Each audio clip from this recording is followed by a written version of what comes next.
1. Today we're looking at soil color, and I want to show you how to use a Munsell soil color chart. So the Munsell soil color chart is a chart that's based on the different soil colors, and Munsell is the one that kind of creates these color systems. They have them for a lot of different colors, so it's just a kind of a systematic approach that's descriptive in describing color.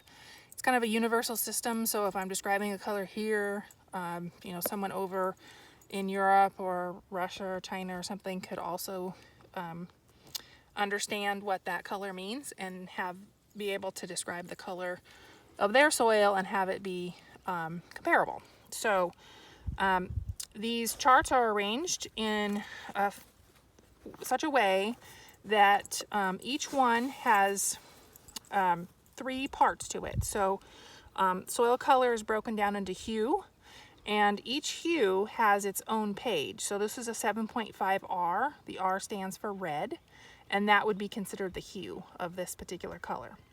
And then it has a value, and the value goes from brightest to darkest on the color chart.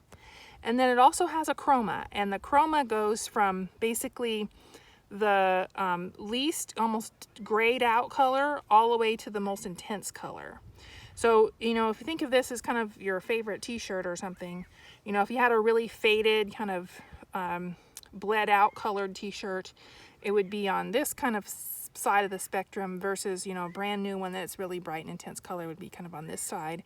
And so that's how we would describe that hue. So, if you had a blue t-shirt and it's kind of a faded color, it would be over on this end, and if it was brand new and bright colored, it would be on this end of the color chart.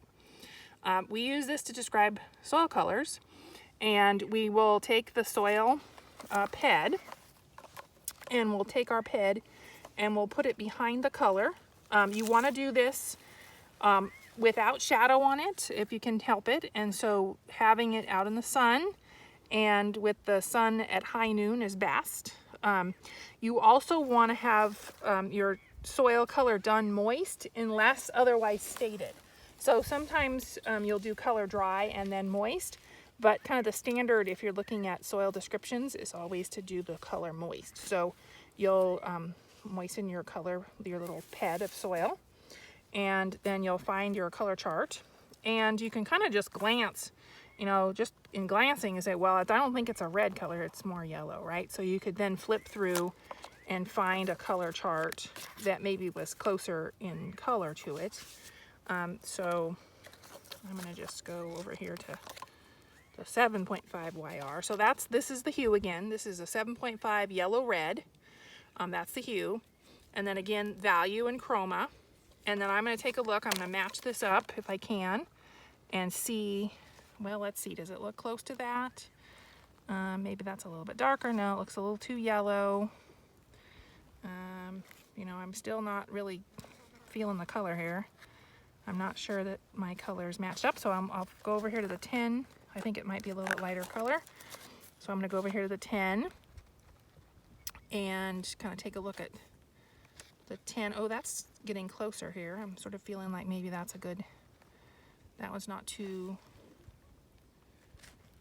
I keep coming back to that color. I think I like this color right here. So I'm going to say that's the match.